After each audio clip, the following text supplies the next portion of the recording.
the spring of 1929, beneath the blistering sun of southern Iraq, the British archaeologist Sir Leonard Woolley stood at the bottom of a massive 64-foot shaft he had ordered dug into the ancient earth of Mesopotamia. His Arab workmen, sweating in the brutal heat, had been excavating the fabled city of Ur, the biblical birthplace of Abraham. They had already uncovered the dazzling royal tombs, pulling golden headdresses, lyres of lapis lazuli, and chariots from the dust of the 3rd millennium BC. But Woolley was a man obsessed with origins, and he wanted to go deeper. He ordered his men to dig beneath the royal cemetery, down through the strata of human history, seeking the earliest foundations of human habitation. For days they hauled up buckets of pottery sherds, discarded flint, and the ash of ancient hearths. The dirt was a chaotic, beautiful timeline of human existence, layer upon layer of unbroken civilization, stretching back into the shadows of prehistory. And then, abruptly, the history of humanity simply stopped.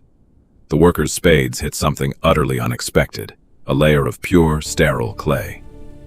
There were no pottery fragments, there was no ash, there were no bones. There was only solid, water-laid mud, smooth and uniform, measuring an astonishing 3 meters, nearly 10 feet thick. To a layman, it was just dirt. But to an archaeologist standing at the bottom of a pit in the cradle of civilization, it was an impossibility.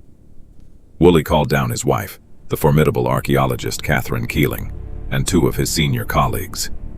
He pointed to the clean clay and asked for their interpretation. It was Catherine who looked at the sheer, towering wall of mud, then looked back at her husband, and spoke the words that would echo across the world. "Well, of course," she said, "it's the flood." To understand what Woolley found at the bottom of that pit, and to understand the cataclysm recorded in the 6th, 7th, and 8th chapters of the Book of Genesis, we must strip away the Sunday school illustrations of a peaceful, wooden boat bobbing on a calm sea.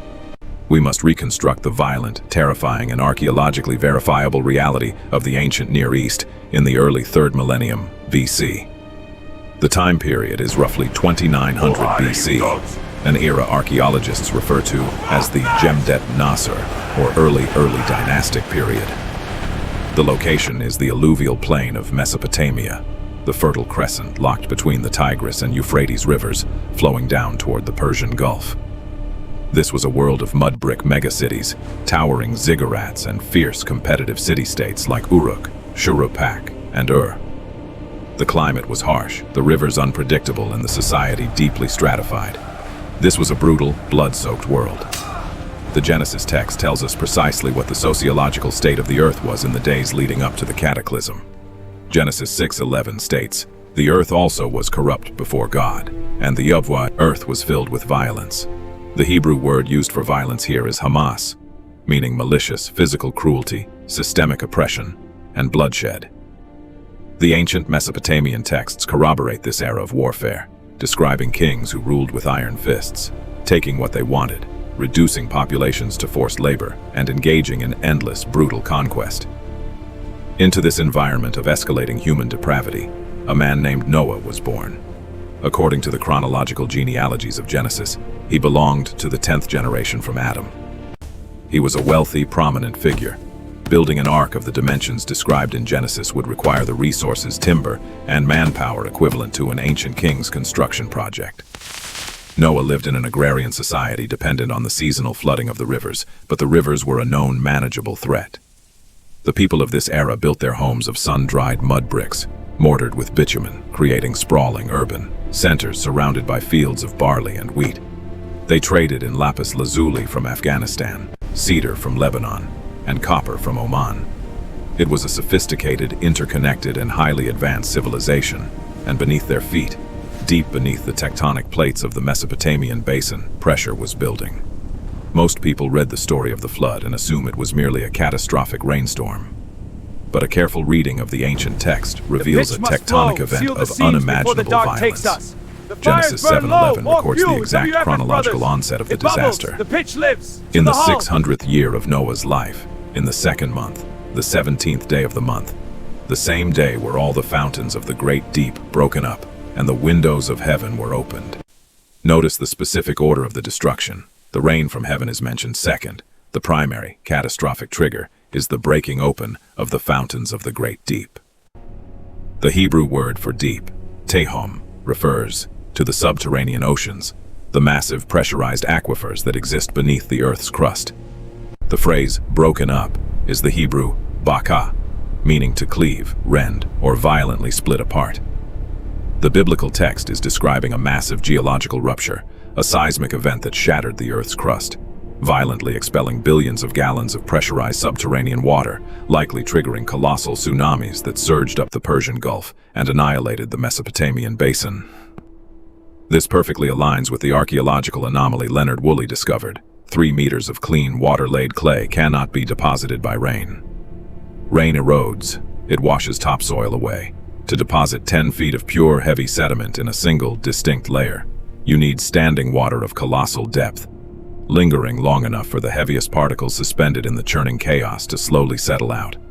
Geologists refer to this as a depositional sequence. For an 8 to 10 foot layer of sediment to form, the standing water above it would have to be hundreds of feet deep, entirely inundating the flat, low-lying plains of the ancient Near East. The text of Genesis 8:3-5 describes the receding of the waters. And the waters receded from off the earth continually, and the waters decreased continually until the 10th month. For generations, critics mocked the timeline of the Genesis flood, arguing that rainwaters run off quickly.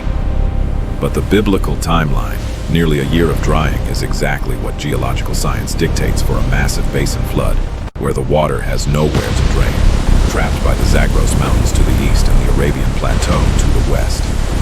The water could not simply wash away. It had to slowly evaporate beneath the scorching Near Eastern sun, dropping its massive payload of sediment, sealing the pre-flood world beneath a tomb of clay. The physical evidence for this cataclysm does not rely solely on Woolley's pit at Ur.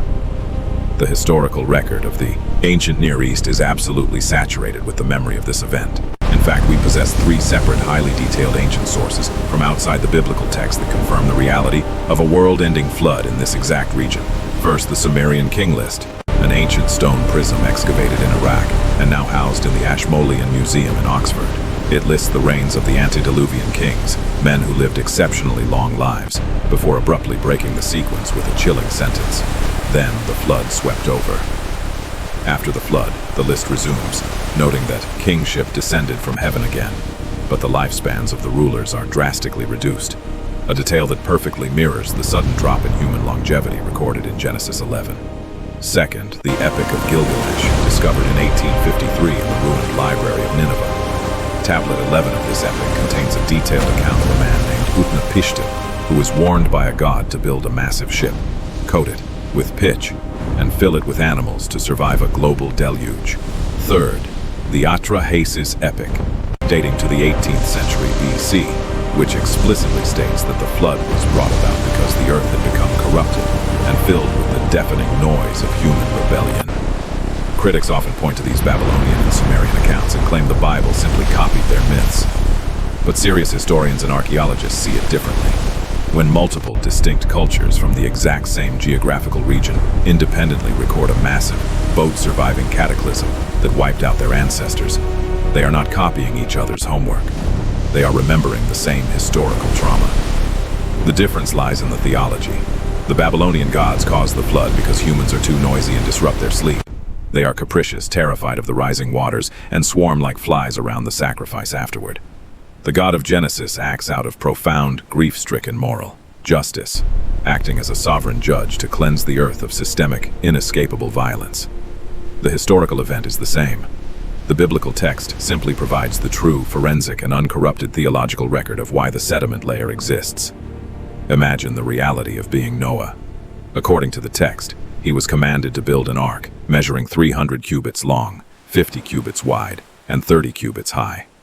Using the standard ancient royal cubit of approximately 20.6 inches, this creates a vessel 515 feet long, 85 feet wide, and 51 feet high. It had a total volume of roughly 2.2 million cubic feet. This was not a boat designed for steering. It had no sails, no oars, and no rudder. The Hebrew word used, tebah, simply means a box or a chest. It was designed purely for maximum stability and survival in a violent, chaotic sea.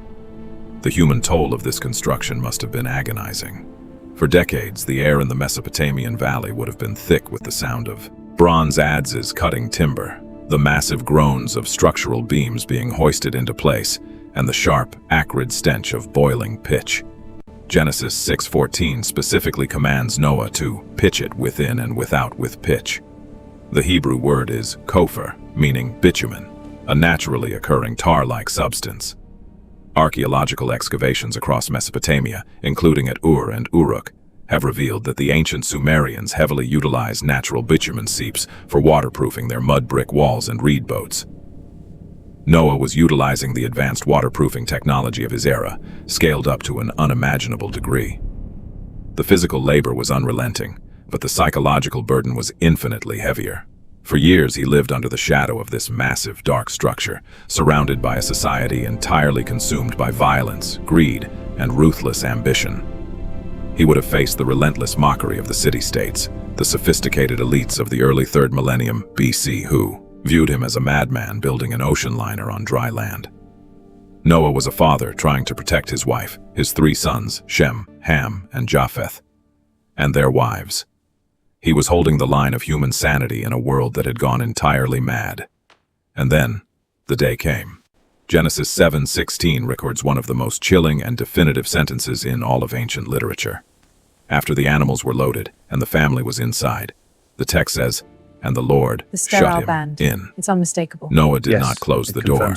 He did not have the power to decide who lived and who died, who could enter at the last second when the ground began to shake. The door was sealed from the outside by the hand of the divine, and then the earth shattered.